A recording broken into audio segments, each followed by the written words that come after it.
Michael, you grew up in Kibbutz Be'eri. Is that right? All right. Your parents lived there for many years. Take me through your history with the kibbutz. So my father was born in Be'eri. His parents actually were one of the founding members of the kibbutz.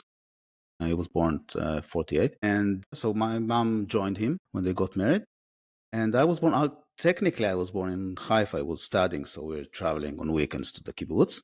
But on when I was 2 years old, I actually started living in the kibbutz. It was still communal sleeping by then. So I slept with my cohort, other people who were born in 19, and we had like 4 hours to go to the parents each day. We moved to more normal, so family, sleeping with the family. I think when I was around fourth grade or so. Okay, so you grew up sleeping with young boys your own age, and hmm then at some point you transitioned to living in a home, with family dinners every night, sleeping in your own Um, room with your parents. Okay. So being so close to the border of Gaza, were you ever concerned, or do you remember your parents being worried about being so close to the border? when I was young, it wasn't a border. It only became border, I think, in the first Intifada or so. So historically, people would go there to buy fish, go to Gaza to buy fish, or go to the sea. It's basically the closest city to Beirut, technically. So way back in peaceful times, this was where people would go to buy things or just have fun. But then the Intifada began, and things went kind of like downhill. Having said that, we didn't think about it as kids. There were stories. There was guards around the kibbutz. The kibbutz members basically took turns guarding. And in the ancient history, it's like in the 50s, there was a case where they were called fedayun, which is basically groups of people from Gaza coming to raid the kibbutz. Mostly there was one time where they raided, again, communal sleeping, right? So they raided boots, like where the kids slept, and they took the coats. Coats And that that's the it. kids would The wear. coats. Yeah. Yeah. Okay. So that was obviously an issue, but didn't hurt. And again, this is 50s. And at one point, there was a case where they came and actually killed a member of the kibbutz, again, 50s. And that was it. Nothing until October 7th. So you had a very peaceful existence. I know Gaza has, I'm told, even more incredible beaches, better even than Tel Aviv beaches, and it could be a paradise. Um, Yeah. let's go right to October 7th. Tell me, who was living on the kibbutz on October 7th?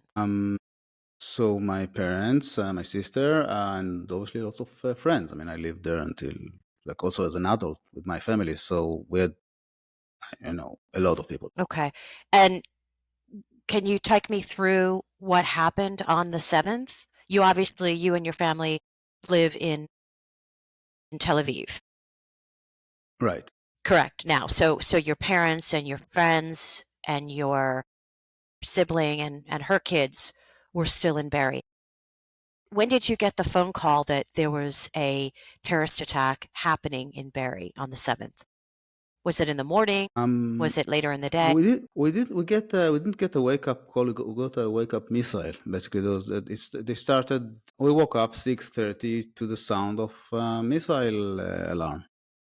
In Tel Aviv. In Tel Aviv.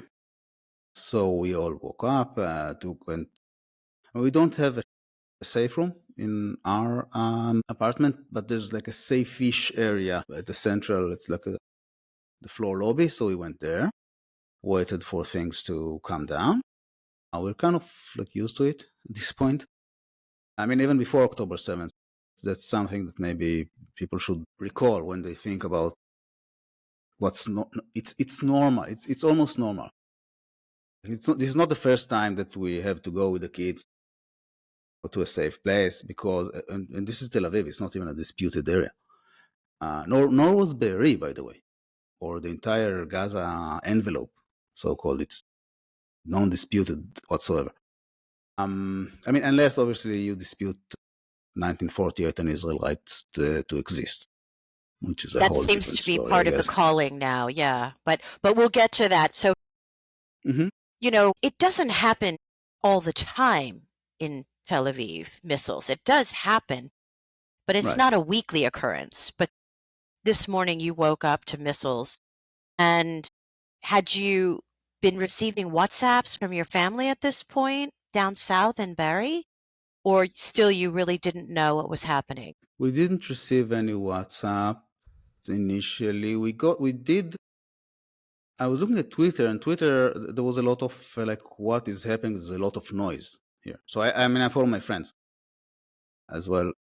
So all people that were there were like, oh, there's so much movement, so much things happen. What's happening? Kind of thing. We opened the television, which we normally don't do on Saturdays, but this was obviously becoming an exception. And then we started the television.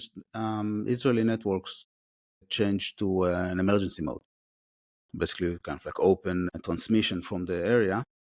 And then we started seeing all kind of, I mean, the cars, the white pickup trucks with Hamas Nukba there. So then we realized something. At this point, we started having some WhatsApps. At some point, I basically realized something. It's becoming big.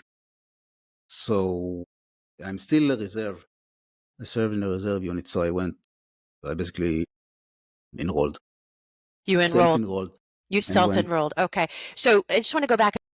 The Nukba, tell me what that is specifically. Hamas Nukba. That's the first wave of terrorists, but what are they specifically? As far as I know, I'm not an expert on the subject, but they are militants who are trained to do this. So it's like generally more trained, more better equipment, better training, better I don't know, everything there. Also, they were apparently on drugs, on Captagon, while doing this, which is again something that's been done by ISIS before and stuff like that. So it's not. They're not the first one to use Captagon during fighting. Does not help you be human. So it revs them up and it makes them sort of extra monster level. Yes, as far as I know, it kind of like lowers inhibitions. It lowers inhibitions. Okay. And also gives you extra kind of like heroin. And so it's like you have a lot of euphoria. Yeah, I gotcha. Yes, I understand. Sort of thing. But there are bigger experts than me on that. Take me through the rest of the day. What happened? Well, I was doing. With respect to your family down in Be'eri. We're trying to get information of what's happening there. We didn't get a lot. My father apparently, now we know. Okay, we'll get to that. But basically lost contact with all of them, I'd say. At some point, we did get some WhatsApp from my sister. Things were happening, but we kind of. I mean, you get a lot of things. It's a bit of a haze, right? As you get a lot of information from a lot of channels, so we understood that something bad is happening. At this point, it wasn't clear exactly what.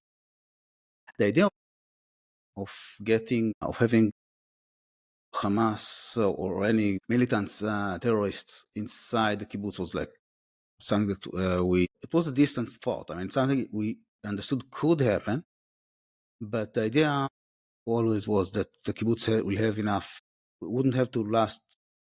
But the idea was first that it's not going to be a lot of terrorists, and that the IDF would come quickly, so the kibbutz could be able to stand, hold them up for like 20 minutes or so, and then the IDF would come and solve the issue. And this didn't really happen. Yeah, and I want to get to that because that seems to be a shocking outcome. But so you as the morning went on, you were starting to put a picture together that things were not okay in Be'eri. You had a little bit of contact with your sister. Where was your dad? I mean, at this point, I guess it's safe to say I'm sorry that you lost your dad. I should start with Yep. that. I'm very sorry that Hamas killed your father, which I believe Yeah. is what Thanks. happened. Can you take me through that? What happened? So what happened? There was my father had a gun, a handgun from around World War II or so, but it was a nice handgun, and it worked.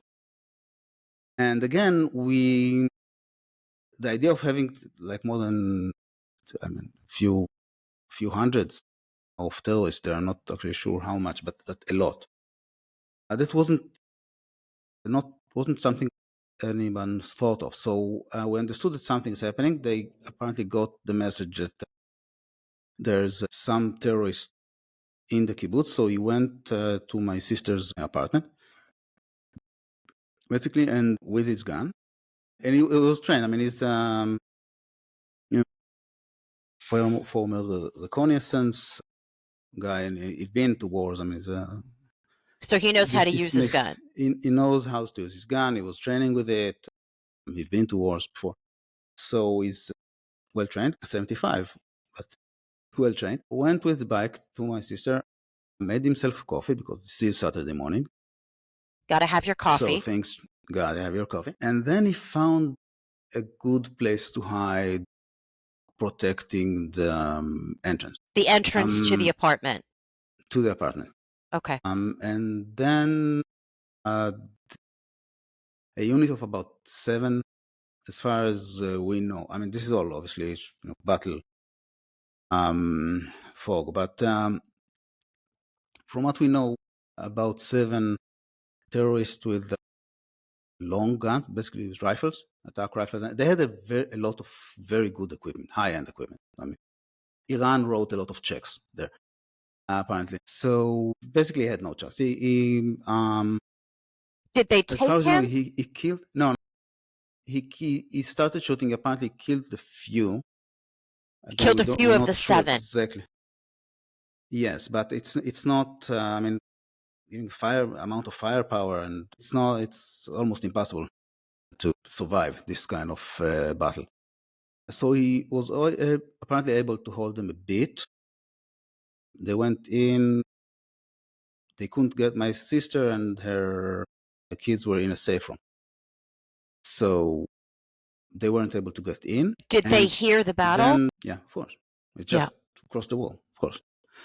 And then they apparently there's a member of a very small brigade of members of the kibbutz who are like a reserve unit, supposed to hold the whole terrorists in place until the IDF arrives.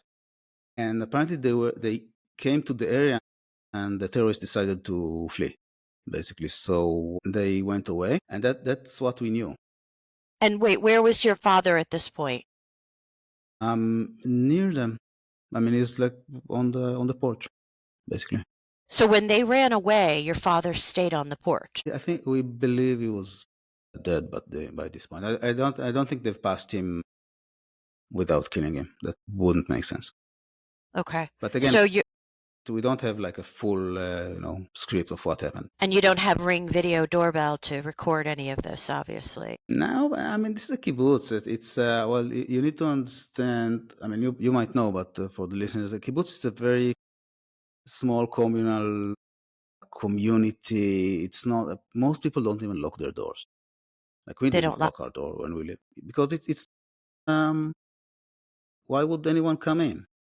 It's kind of it's a super peaceful community. I mean, I don't want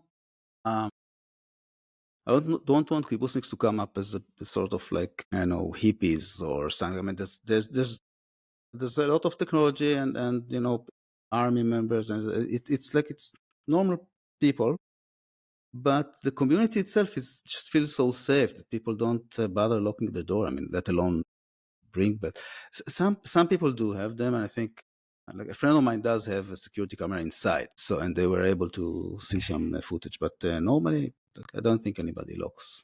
Most people don't lock, I guess. So this is a safe, quiet, communal village, if you will. But Mhm. technologically advanced, and people have never felt the need to look over their shoulder and be worried about a large number of terrorists entering their homes. That's just never been the conversation. Never been the conversation. No. So your dad fought some of the 7 heavily armed terrorists off, and it seems as Mhm. though they shot him outside of the apartment. So in the meantime, your sister and her kids are hearing this, and they are locked inside the safe room. How long were they in there? I think they were in there for about 17 hours or so. 17?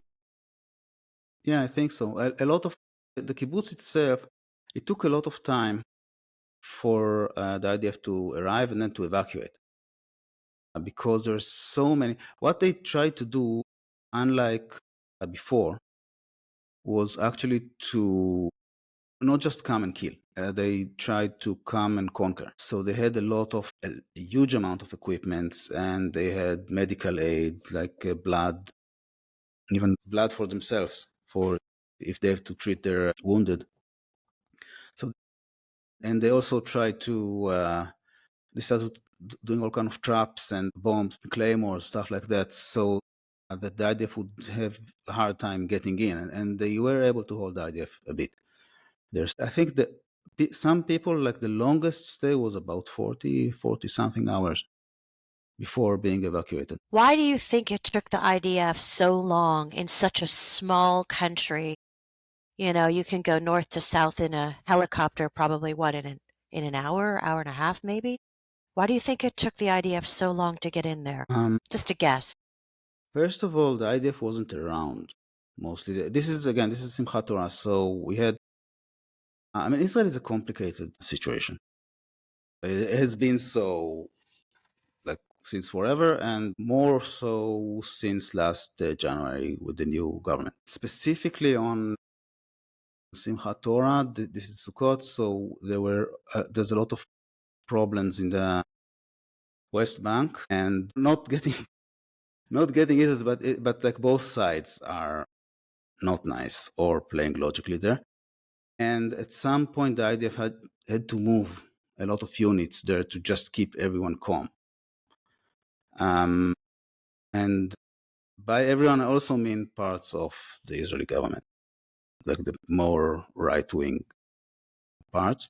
I see. And at this point, there wasn't normally, I forget the numbers, but they moved a lot of units to the West Bank in order to keep that calm, and so they didn't have anything left in the Gaza envelope except for like the immediate forces. So the shock that Hamas could pull this off without anyone knowing this was coming is pretty surprising. This Yes. was from Hamas's standpoint, this was a huge success, right? And from Hamas's standpoint, Of course. how how do you go back to Be'eri and live now? And do you, not you, your family is in Tel Aviv, but Mhm. all of your friends and your mom now, and can you rebuild there? Can they rebuild and feel safe? Yes and no. I mean, depends. I guess. So, from what I hear, and also from what makes sense, is that they can't come back until as long as Hamas is there. Because Hamas, I think, on October 7th, basically made himself like a non-neighbor, in a sense. I mean, you don't have to like your neighbors, but they have to be at least Polite. they should yes, they shouldn't come and kill you and slaughter your. And there was serious atrocities there. So Hamas has to go. This does not mean that Gaza has to go because Hamas is not Gaza. And but there needs to be some sort of permanent peaceful solution before people can come. And I'm not saying I mean, I have my ideas, right? But there are many suggested solutions there, but it can't. I mean, for the last, probably since 60, let's say from the first Intifada, people were putting Gaza on snooze kind of thought, right? So every especially in the last, since 2000 or so, we had this, it was called a round, right? So there's some fighting, and then Hamas says, okay, we stop shooting, and Israel goes, okay, we stop shooting also, and then everybody like wait for a few years, and then something happens, and sometimes Hamas would, I mean, at some point they're shooting Gaza, they're shooting missiles from Gaza to Sderot as part of a mayoral campaign in Gaza. Okay, so this is, and that As was the a normal. political campaign? Yeah, a lot of it is, I need some external enemy, I need something. I mean, it's a very cynical thing. So it's this It's weird, strange dance that Hamas did with Israel, and that's what it sounds like. I mean, correct me if I'm wrong, but that's what it sounds like. You made a mention of Iran, and I'm really glad that you did. Where does Iran fall in this conversation? Everywhere, I guess. I mean, well, not everywhere. Everywhere. There's a lot of there's a lot of wackos involved, but Iran is a main wacko. A main wacko? So I guess, yeah, in the area. The Middle East is something. It's just would have made a really nice comic book with a lot of villains, I guess, but it's reality, and that's not as nice. I'm glad you haven't lost your sense of humor. Don't see any That's other. all that's It's left, survival. right? Yeah, Right. yeah. Yeah. I mean, I get it. So Iran, I don't know what they're trying to pull here, seriously. But they fund Hamas, they fund Hezbollah, they fund the Houthis, who are shooting left and right into Eilat. I mean, the Red Sea. Like, what's that about? Well, Iran helped them get in power, and I guess they're paying back. I don't know. I mean, they actually have death to Israel on their flag, literally, and I think also to America or something. Well, yeah. I mean, it's sort of like the big Satan and the little Satan. So yeah. The U.S. being the big Satan, right? Yeah, I mean, being one happy Satan family, the West.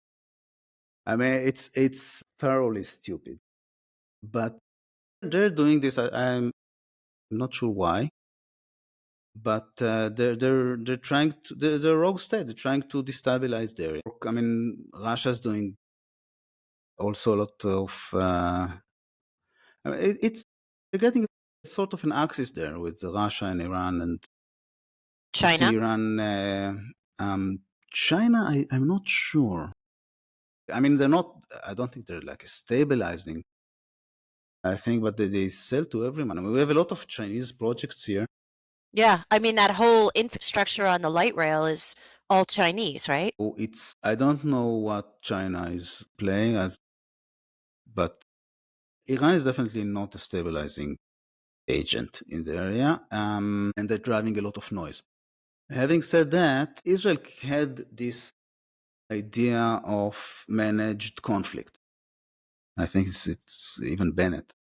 I'm not sure this is. I mean, I'm translating it from Hebrew. So in Hebrew it says "sichsuch menual." I guess a managed conflict is about it. So I thought they could manage the conflict and it will be fine. So, but even the notion of managed conflict means that every so often, we'll have missiles shooting at civilians and we'll kill people. And so I think what we realize now is that you can't manage a conflict. The conflict manages you. And at some point, you're going to be surprised. And this is what happened. And I think this means for us that this needs to be solved. We need to get to a solution here, which is a peaceful, long-lasting, stable solution. And I think the calls to cease fire that we see a lot is, in this sense, harming. It's not even, oh, you're so peaceful, guy, yeah, let's stop shooting. No, we stopped shooting numerous times, and then we started shooting again. So this, I think Israel and the West needs to follow this through. It's not nice. It's not going to be nice. Hamas has to go. And after Hamas goes, we need some solution, stable, long-running solution for Gaza. There are voices in Israel that say, that they're going to bring back settlements there. I don't think that's a good idea unless we're going for a one-state solution, which is, again, it's a solution, but I'm trying to use a term which is loaded there, but The people in Gaza need to sort of they need to be citizens of something, and that something needs to be a peaceful democracy. So if we're going to bring them to Israel, it's going to be like 50 Arabs, 50% Jewish. I'm not sure it's going to work initially, or they might get their own state, but there's a lot of people in Israel that are against this. So I guess the West needs to come and say, okay, we're solving this now. I mean, we kind of like ran away in 48, but now this has to be solved somehow. The timing is tricky because it's an election year in 24 for President Biden. And, America does have Israel's back, of course, but I know you're also hearing and seeing the rising anti-Semitism in the West and all over the world. And, you know, it's astounding actually to see this where in big cities, thousands or 100,000, or New York City, uh, pro-Hamas, people shut down Grand Central Station, Brooklyn Bridge. I mean, Mhm. most of the major cities in the US have had that kind of rallying cry against Israel and against Jews. So what do you think the message is to Americans who say, well, that's Israel's problem, it's over there, it's a Middle Eastern problem, it's not our problem? Do you have a message that might unify the West with Israel for the everyday person? Yeah, I think Israel. Israel is complicated, obviously, but at the end of the day, it's a Western kind of like fort in the area, and is what's happening now in Israel could very much happen later. It's I think Thomas Friedman had once a theory that Israel is kind of like the R&D area Yeah. of terrorists. So things start here and then they travel. We did see this in. Naftali Bennett, just heard Naftali Bennett use a great description. He said, Israel's like a startup nation in this way. It starts here, and then when the terrorists go public, they do it in the West. And I don't Mhm. know if that rings true for you, but there Yeah, does, yeah. it's historically true. I think Tom Friedman actually had this grounded in like events in history. But yes, this is something that this idea of you go, you slaughter a lot of people, and then you run and hide behind your civilian population, and then people, let's do this. If this strategy works out, then we're going to see this again. I mean, Hamas openly said it will do it again, but other people are looking. This is not saying that it's okay to kill civilians just because terrorists are hiding behind them, right? We need to take care to try to minimize this as much as possible. But this is playing against a West, I wouldn't say weak spot because it's a strong spot, but the West doesn't like killing civilians. It's bad, and everybody knows that it's bad. And IDF takes a lot of care to minimize killing civilians. And even if you look at the numbers, I mean, Gaza is very, very populated, and you don't see as much.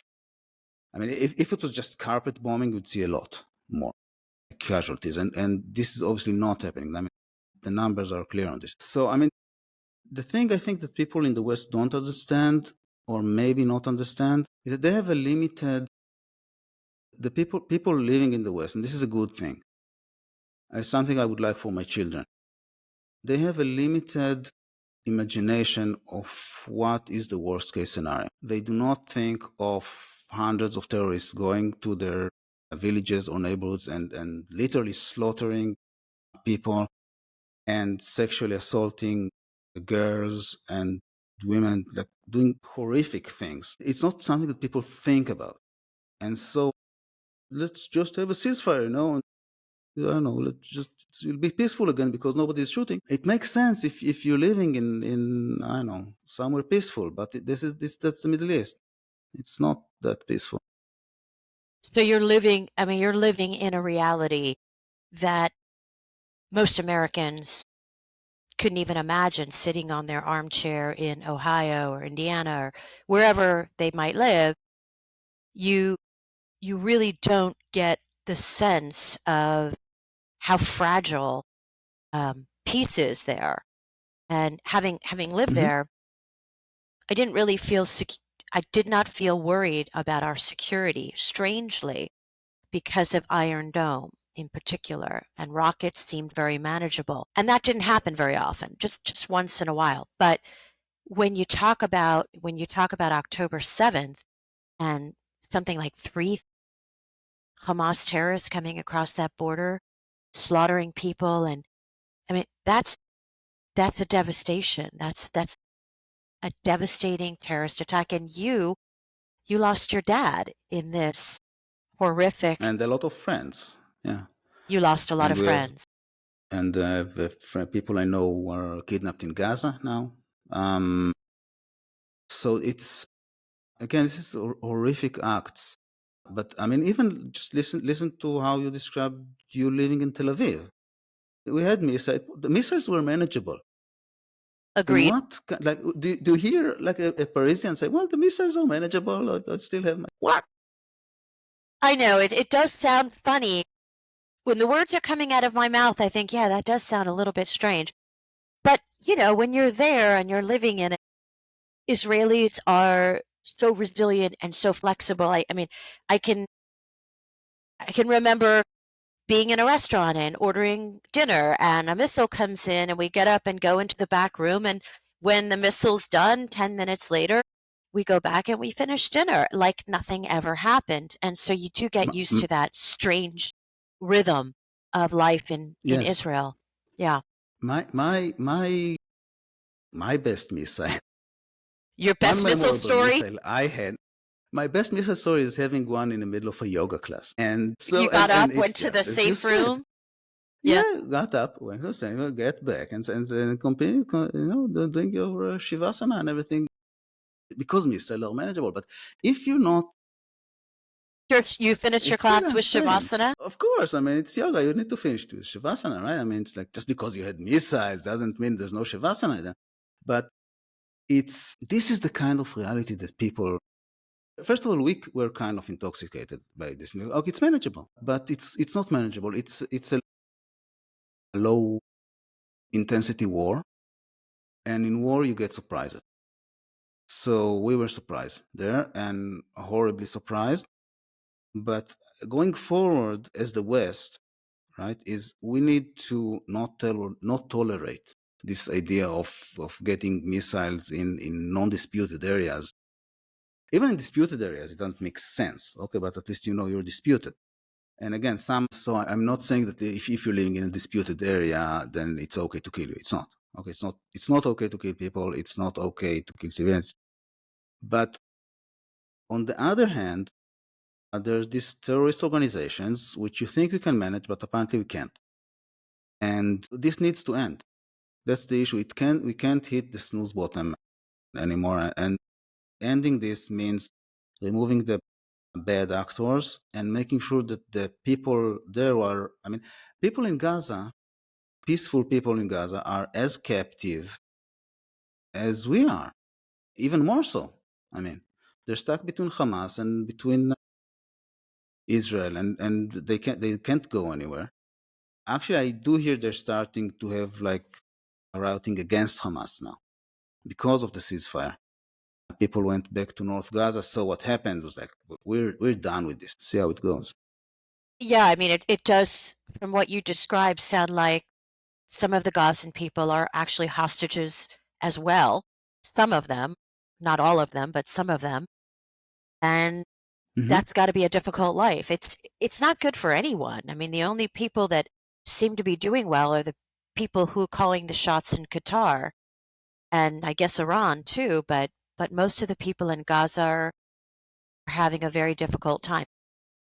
My final question to you is, going forward, if you're looking back on October 7th and it's 5 years from now, Hmm.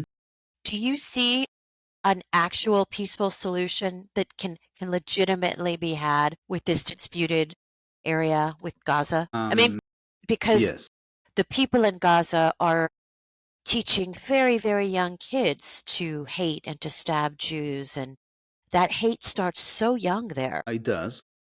It does. And yeah, okay, so I can tell you what I think could happen. I'm not, again, not an expert. What I think, I mean, looking at this historically, right?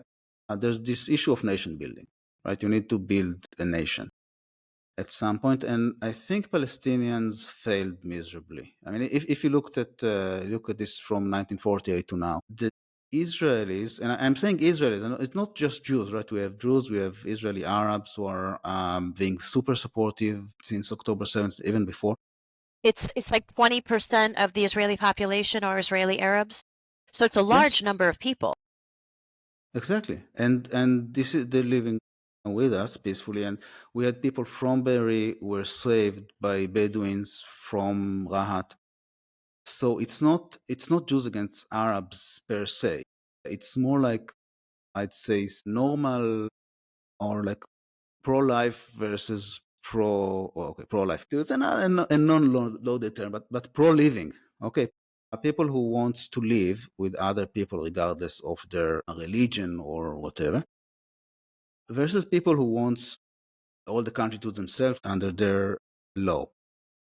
I think what needs to be done here is kind of a Marshall Plan. So it's basically building a nation for the Palestinians, in a sense, just putting a lot of money there, making sure that the educational system, basically taking hold of the educational system and of the, basically building a nation for about, I don't know, 20 years, I'd say, and then stabilizing the area. Same as kind of like the Marshall Plan at the end of World War II.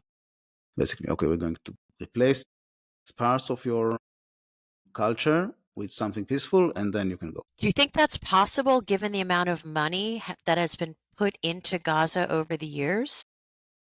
And how the UN and the Red Cross and all these elements that are supposed to be raising up the Palestinian people, in the end, we've sort of determined that they're part of the problem. Yeah, it's going to be an uphill battle, obviously, but it needs to be rebuilt anyway, physically. There aren't, especially in the north, there aren't a lot of stable buildings, so they can't just go on with their lives at this point. Again, if Hamas stays in power, it's all going to happen again. It's going to If happen we end again. this, yes, if we end this with a ceasefire with Hamas still in power, then I don't see how we're going to get anything peaceful out of it, because it basically mean they won, right? Yeah. Killed a lot of people, so the horrible atrocities, came back, hid behind their civilian population, and they live to do this again. So they will do it again, and other organizations will take note and do it again in other places. Yeah. I want to ask you, you said you have a lot of friends from Barry who were kidnapped. Do you feel, I know that there's some 3 sets now, maybe of hostages that have been released. Do you feel like Mhm. that your friends are going to be able to come home from Hamas terrorists? Like they're going to be released? I know. Are you feeling hopeful? I'm I like to be hopeful. It depends on, I hope they'll come back. I hope they come back. I don't know. The people there, I mean, Hamas is so cruel at this point. And there's a 10-month-old baby hostage with his older brother, it's not very old, and their mom. And they're not bringing them back. I mean, any human being would, first of all, not kidnap a baby. Let's begin with this. But I mean, release them at some point. And this, I mean, imagine this baby, right? It's like he's basically, he was kidnapped when he was 9 months old, he's 10 months old. It's like 10% of his life are being kidnapped. And we also, we know how the first month are so important for babies, right? They learn so much at this age. And he's not going to have his 9th month again. Forget what you're supposed to learn in the 9 months, but it's like, this is crippling. It's just pure horrific evil. It's evil. I know he's a little redhead. I think his name is Kfir or something. This Kfir little Bibas, baby. yeah. Kfir Bibas, yeah. Yeah, It seems as though they're extra cruel right now, right? But I guess that's playing into seems to be how they roll. That's their modus. That's their MO. Hmm. Yeah. I'm very sorry about your dad passing. I know this has got to be a horrible shock to lose your father this way. And I'm glad your sister made it Hmm. out and your nieces and nephews. Is it nieces or nephews? Both, both. Both nieces and nephews. Yeah, and my mom also. And your mom. And your mom. Well, let's stay connected, Michael, and I'll reach out again. Maybe that little 10-month-old baby will be home by then. And Hopefully.